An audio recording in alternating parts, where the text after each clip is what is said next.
पार्थ पवार जमीन व्यवहाराप्रकरणी 42 कोटींच्या दंडाची गरज नाही, महसूल मंत्री चंद्रशेखर बावनकुळेंचं मोठं वक्तव्य.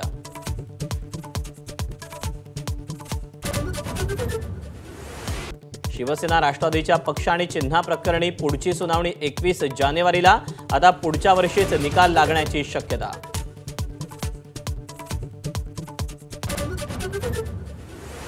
दिल्ली स्फोटातल्या जखमींची पंतप्रधान नरेंद्र मोदींकडून विचारपूस. दिल्लीतल्या LNJP हॉस्पिटलमध्ये जाऊन चौकशी.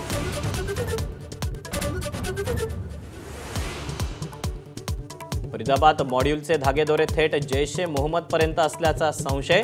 जैश ए मोहम्मदचा म्होरक्या मसूद अझरचा भाऊ टेरर फॅक्टरीचा मास्टरमाइंड असल्याची शक्यता.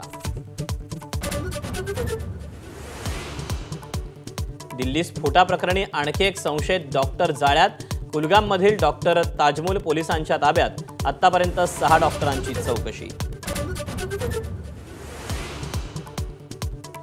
दिल्ली स्फोटाचे धागेदोरे महाराष्ट्रापर्यंत. कोंढव्यात ATSची छापेमारी.